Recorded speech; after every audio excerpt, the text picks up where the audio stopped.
Un programa realizado por docentes del área de ética de la Universidad Santiago de Cali.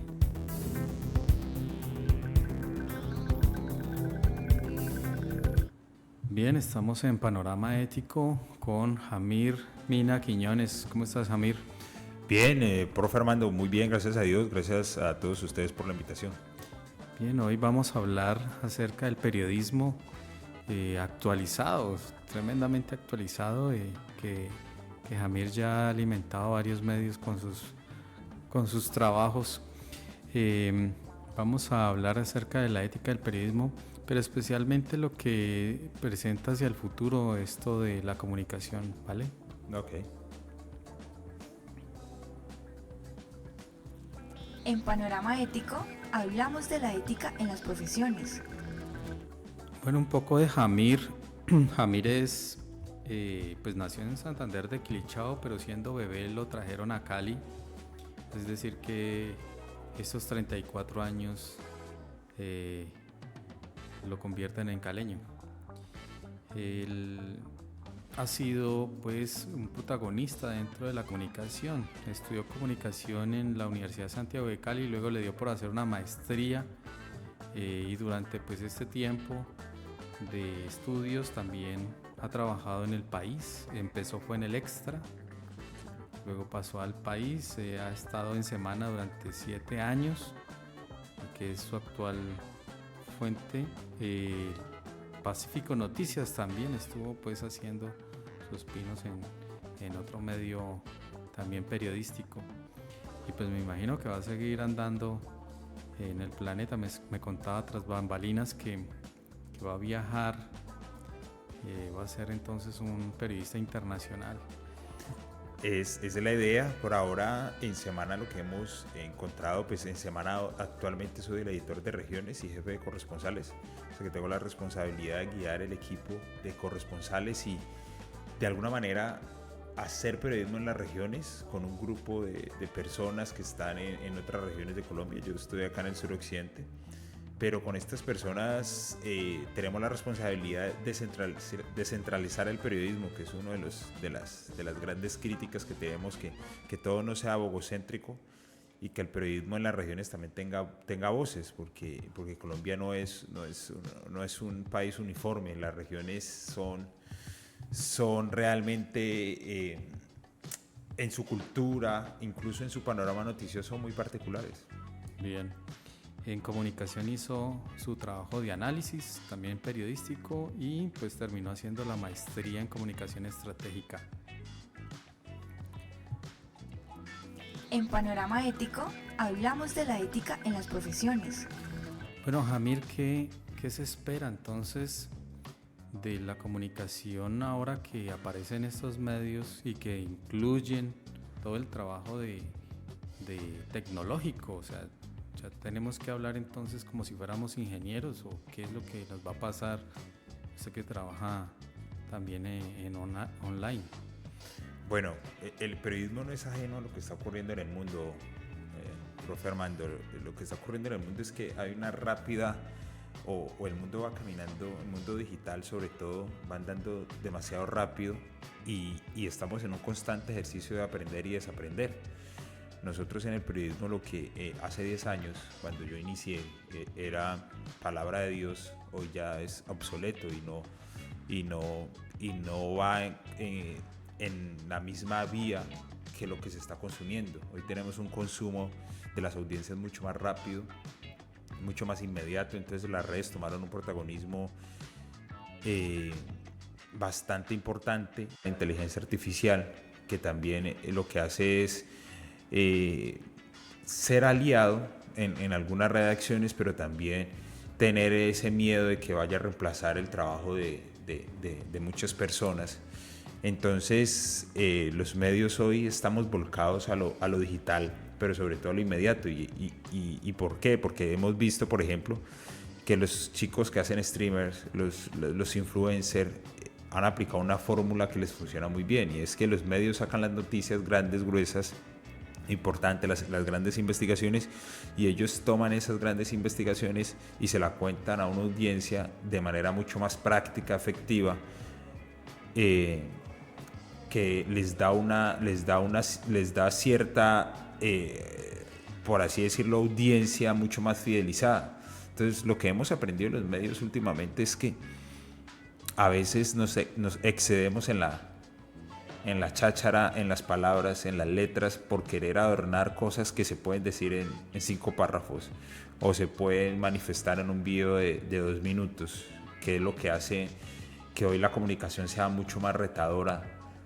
Y también hay unos problemas éticos importantes, es porque obviamente las audiencias de las redes sociales piden o exigen la autenticidad.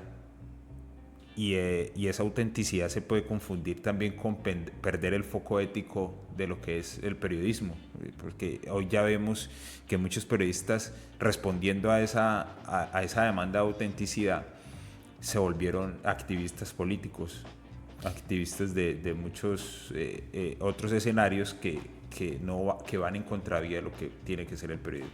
Cada una de estas redes tiene una dinámica, ¿no? Y pues así mismo reciben el nombre de la marca, como youtubers. Sí. Entonces, estos neologismos que aparecen allí, pues no son contrarios a la comunicación vieja, sino que los viejos fueron los periodistas que se quedaron pensando que la comunicación no podría tener una flexibilidad tecnológica, porque prácticamente son hijos de la tecnología, ¿sí? Nativos digitales, pues obviamente van a utilizar las herramientas digitales como son. Y lo encuentro en el trabajo en clase. Yo ya no pido textos y mis cursos son de reflexión, porque yo pido la reflexión audiovisual.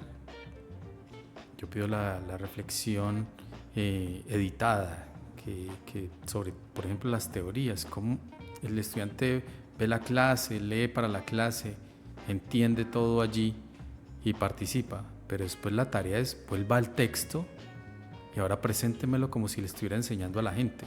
Claro, porque le pido como si fuera un tutorial y es un trabajo teórico lo que tiene que demostrar, y le doy tiempo, le doy hasta 4 minutos para que cuente toda una unidad, y son muy hábiles y utilizan la universidad como escenario. O sea, lo que quiero contarte es que no estamos ajenos a ello, pero lo que está sucediendo en las redes sociales creo que es un fenómeno que está abarcando más lo sensible, lo emotivo, lo que de pronto no teníamos en el periodismo hegemónico, que ya está en la idea de involucrarse más en este sentido de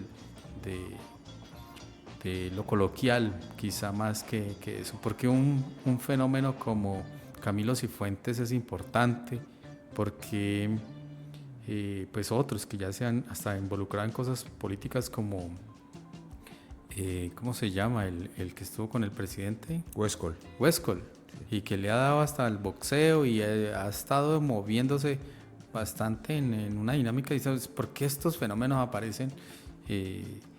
Porque están en lo tocante en la vida real, no la vida de la ficción que nos muestra el presentador engarrotado pues de su presencia y que solamente podrían ser reinas de belleza las presentadoras y así sucesivamente. Entonces, pero ¿qué se espera de estos chicos que ahorita están entrenándose en la comunicación? ¿Qué se espera de ellos? ¿En dónde tendrían que encajar finalmente? Si aspiraban de antaño en la vida del periodismo hegemónico o del periodismo que podrían hacer al estilo de estos fenómenos que están naciendo a través de las redes sociales. ¿Qué pensás?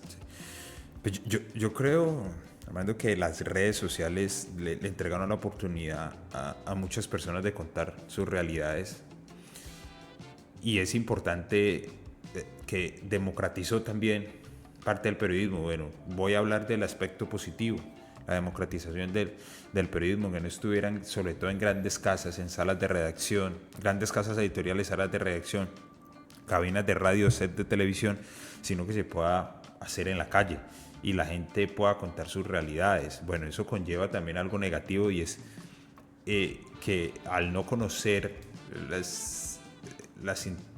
digamos, los detalles del panorama noticioso, podemos caer también en lo que la ética no nos permite como periodistas. Y es, por ejemplo, hay algunas audiencias que, voy a poner un ejemplo del paro del 2021, que ya cumplimos 5 años. Hace un mes, el 28 de abril, se cumplieron 5 años del estallido social. Ahí exploramos otras nuevas formas de comunicar y cubrir un fenómeno social que nunca había ocurrido en Colombia.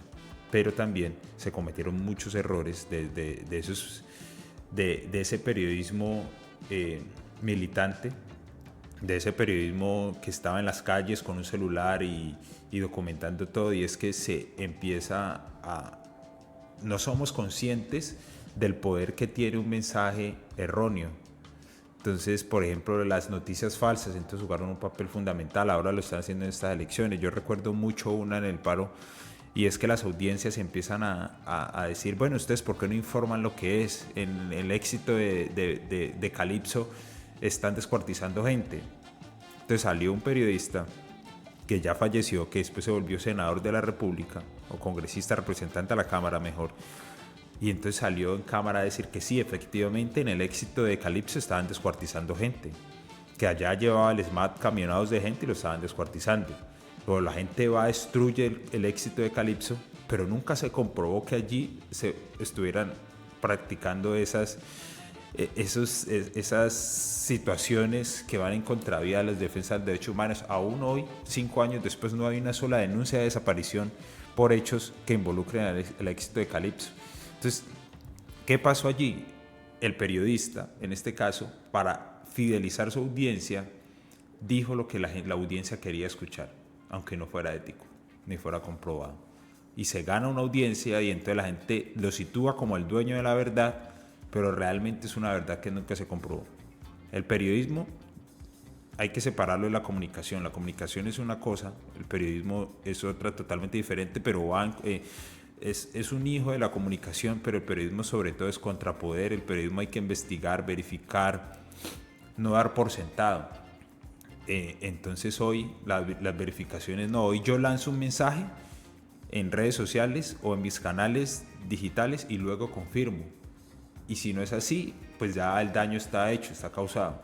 Entonces eso también tiene unos líos legales y éticos que le hacen mucho daño al periodismo. Ahora, lo positivo.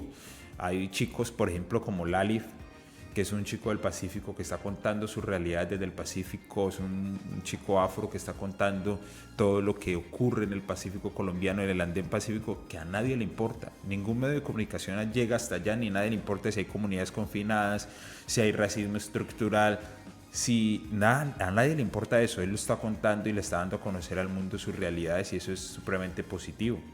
Entonces esas son las dos caras de la moneda, hablando sobre todo el periodismo que se hace en redes sociales. Bien, introduces un tema crucial que hemos tratado aquí desde diferentes disciplinas, que es digamos, la ética.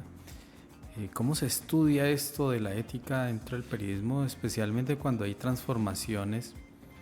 Es más, yo me atrevo a pensar que lo que había pensado María Teresa Herrán y Javier Darío Restrepo sobre la ética periodística y todos los códigos que hay actualmente deben ser modificados de alguna manera para actualizar el fenómeno del comportamiento de la comunicación en el sentido periodístico, porque no podemos hablar de un periodista de una sola forma. Sí, o sea, el periodista que, como decíamos ahorita, asume el rol del medio con la marca del medio, la incorpora y después la defiende, aunque muchas veces este tipo de cosas no sean de esa forma, o defienden más lo que quieren escuchar en la audiencia, o defienden mucho a las empresas que mantienen económicamente. Entonces yo creo que con el énfasis que tiene y el superpoder que pudieran tener en el futuro también Creo que el estudiante debe aprender de ambos lados y jugar con ambos lados, porque la responsabilidad mayor, sobre todo con niños, adultos y personas mayores, pues pasa porque el enfoque, cuadrar la cámara, hacer un picado, el color que se usa, la forma en la que se expresa, todos, aunque sea de mucha velocidad, amerita pensar la responsabilidad del contenido. Mucho más cuando apenas se piden 140 caracteres antaño en Twitter y que ahora la publicidad pasa por 5 segundos en YouTube cada vez que se adelanta un producto, ya hay un comercial de 5 segundos. Entonces, ¿cómo se sintetiza esta labor del periodismo cuando todo se va a minimizar? Entonces también se minimizan los problemas éticos, o de pronto pueden ser mucho más grandes porque en tan poquito se dijo algo que puede haber cambiado la estructura del pensamiento de una población. Y yo llamo la atención sobre esto porque pues esa es mi tarea acá en la universidad, y es que no es lo que digamos nosotros los profesores, sino cómo está la vida frente a lo que se desarrollan los conceptos morales y conceptuales en cuanto a la ética, siendo como disciplina pues filosófica.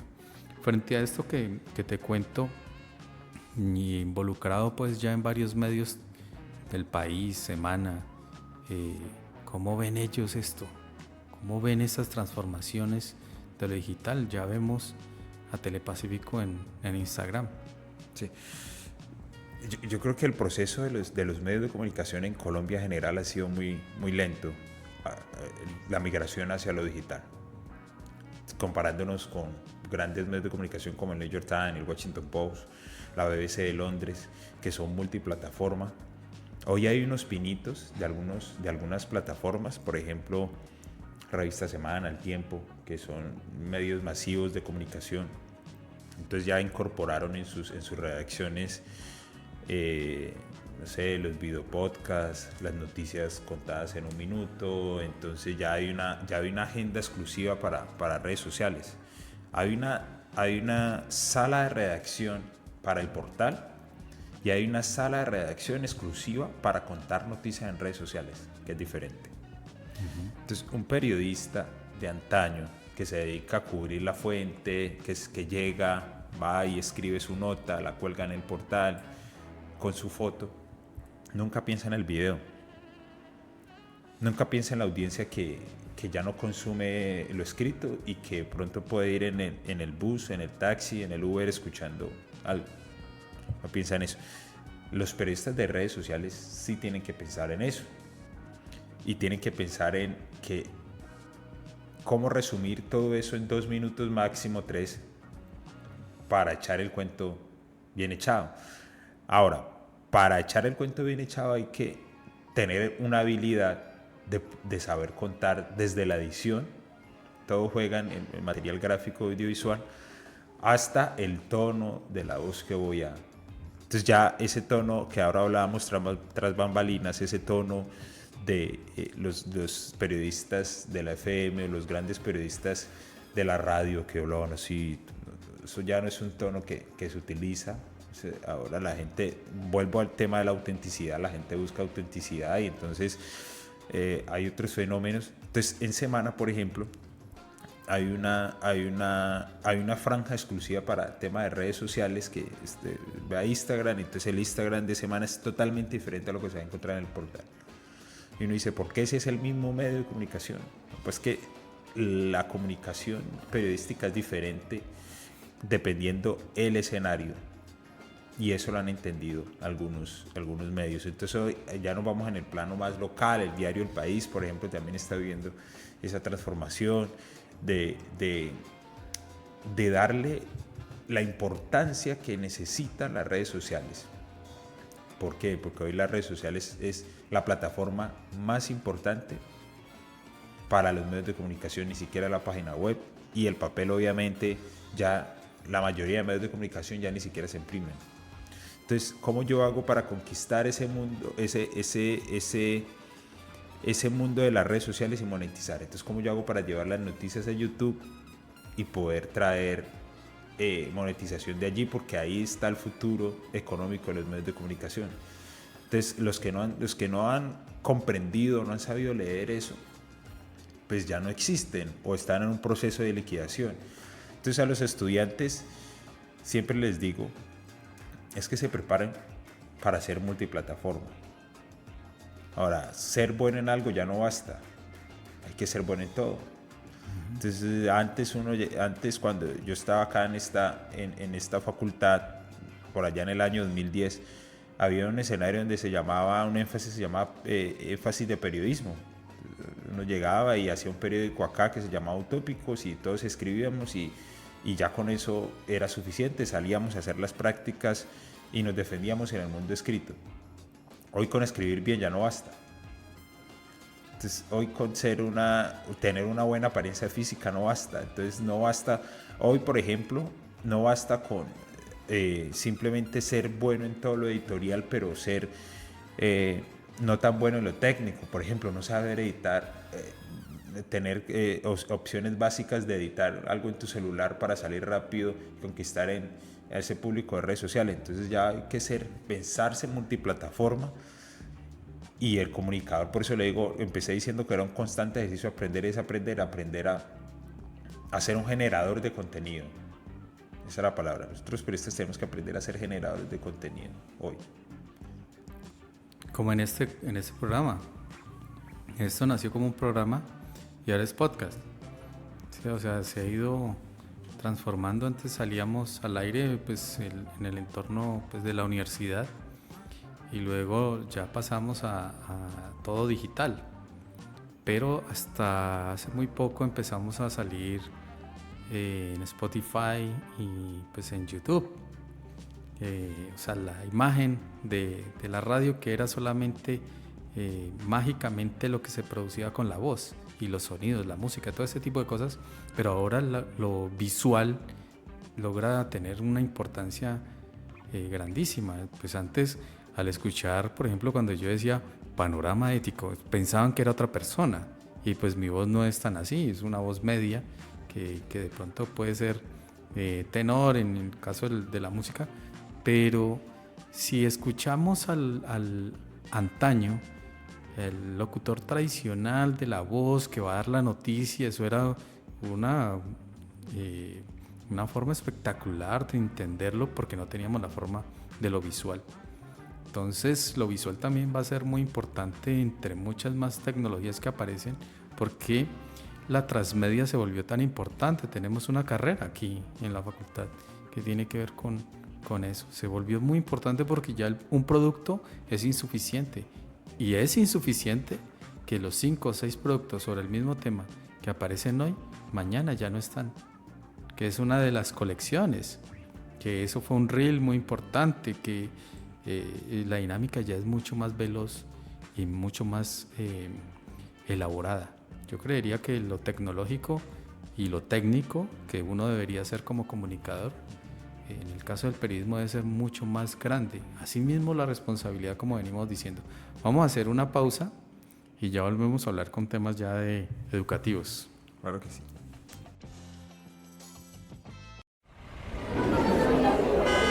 Señora, disculpe, ¿usted ha visto a este joven?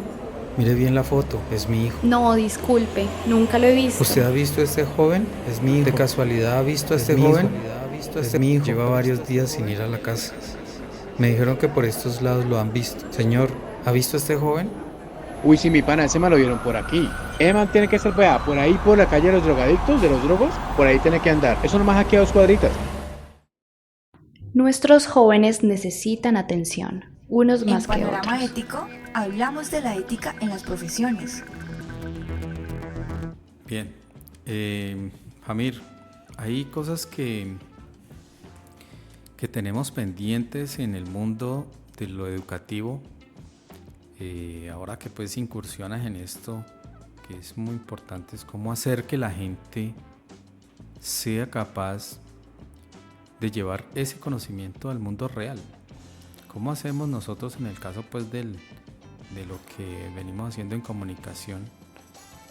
que esto tenga validez en el mundo real. ¿Cómo logramos esto? Lo he tratado de pensar durante mucho tiempo. Los estudiantes retornan a la universidad y me dicen, no, estoy trabajando eso gracias a ti por tal cosa, me enseñaste esto. Si lo que aprendí aquí, allá lo pude desarrollar de otra manera, pero si no hubiera sido lo de aquí, ¿sí me entiendes? O sea, cómo valorar realmente el papel de la universidad frente a lo real. Bueno, eso es un reto grande, importante. Digamos que lo que se aprende aquí en cuanto a los conceptos básicos es importante. Hay un concepto básico en el periodismo que no va a cambiar, del buen periodismo, que no va a cambiar así emigremos a X o Y plataforma, y es el principio básico de buscar y contar la verdad. Ahora uno dice, ¿qué es la verdad? Es la verdad que podemos verificar, entonces de ir a la fuente básica, hacer un buen trabajo de reportería, no quedarse, porque ahora todo es tan inmediato que los estudiantes o la gente en la vida, pues, ¿quién verifica eso? ¿Quién dice eso? No, lo escuché fulanito y usted, por ejemplo, hay combates en el ejército, con el ejército y un grupo armado. Entonces hay 20 muertos.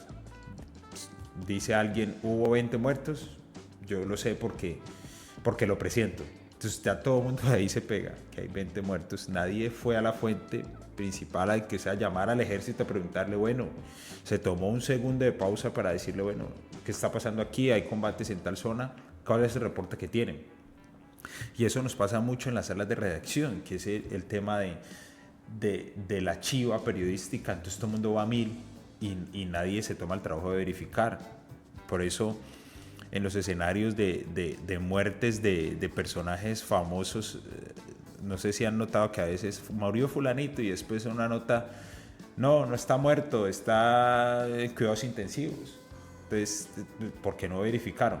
Entonces, ese aspecto ético que es tan importante es algo que se aprende en la academia, y debería viajar y debería estar con el periodista siempre que ejerza, a pesar de todo lo que eso conlleva. Demorarse un poquito más para confirmar, eso puede acarrear muchos problemas, incluso con los jefes, que dice, todo el mundo lo está diciendo.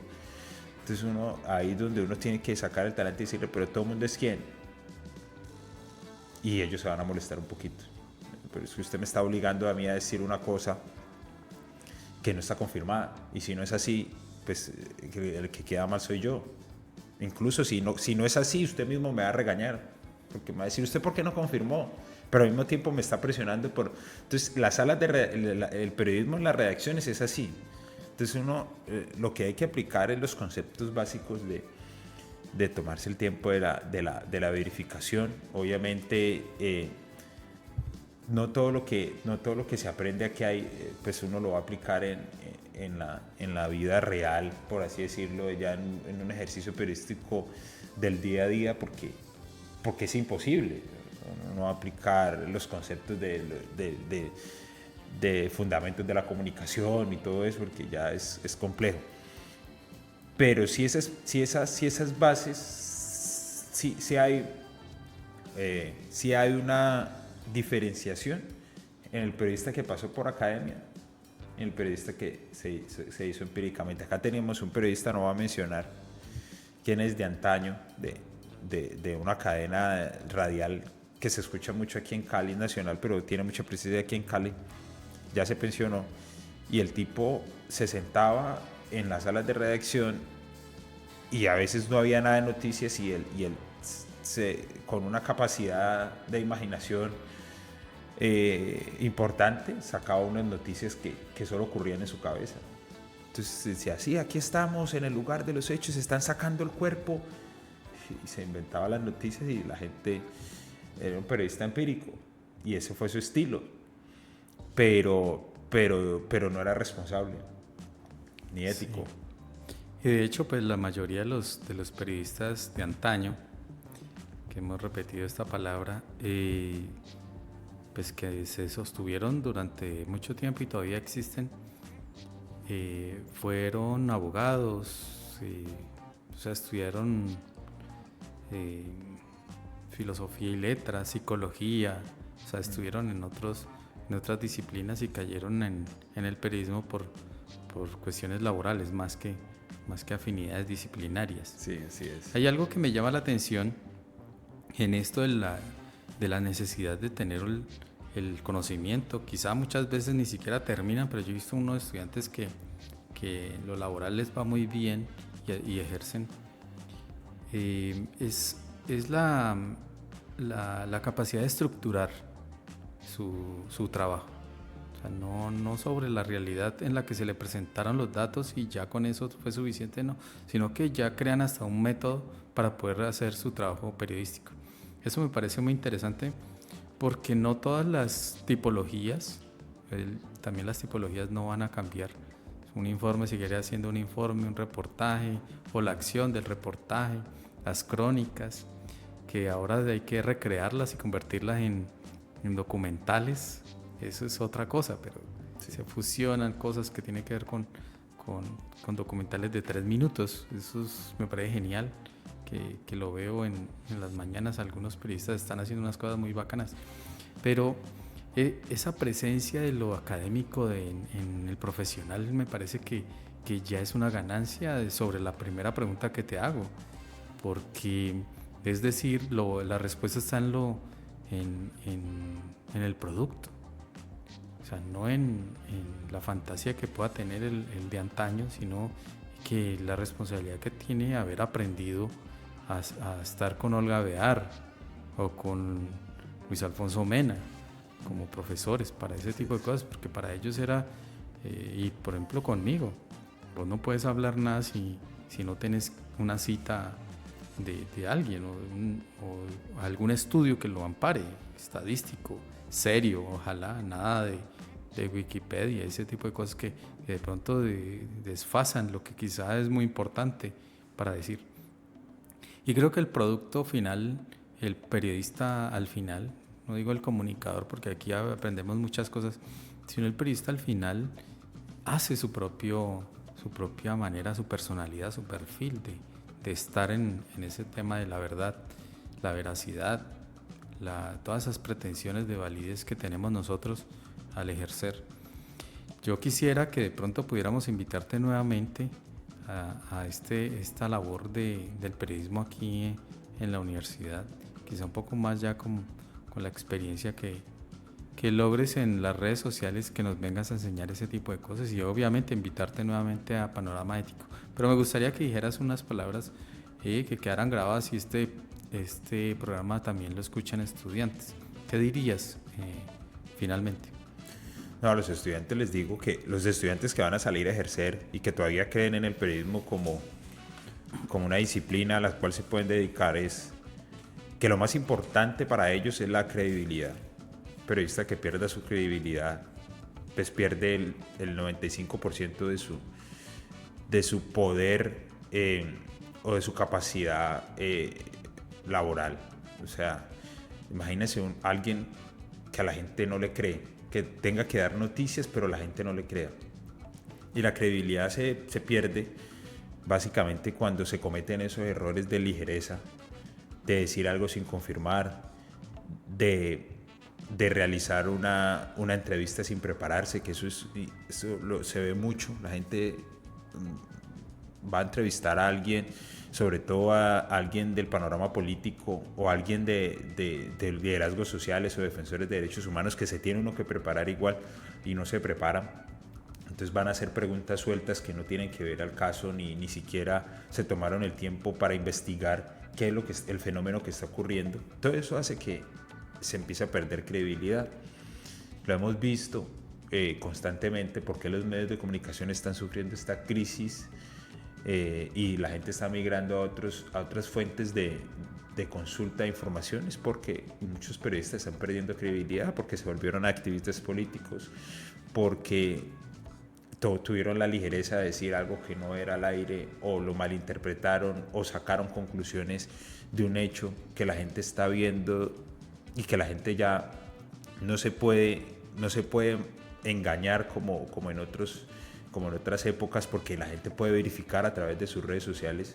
O sea, la información ya no es algo de pocos, sino ya la información está. Hoy lo que pasa, puede pasar algo ahorita aquí en la calle Quinta, y antes de que un medio de comunicación salga, ya eso ya ha rotado por canales de WhatsApp y toda la cosa. Entonces ya la gente sabe, la gente no come cuento. Entonces eso implica que el periodista se prepare mejor y que tenga unas bases sólidas para poder transmitir esa información de manera contundente, veraz, y que lo más importante que tienen que cultivar es la credibilidad. Eso les diría como reflexión final. Creo que con eso podemos cerrar, y cerraríamos también como si fuera una clase. Muchísimas gracias, Jamir. Esperamos volverlo a llamar para que nos cuente cosas nuevas de semana. Así es, muchísimas gracias a ustedes por el espacio y muchas gracias a todas las personas que nos escuchan. Esto es Panorama Ético.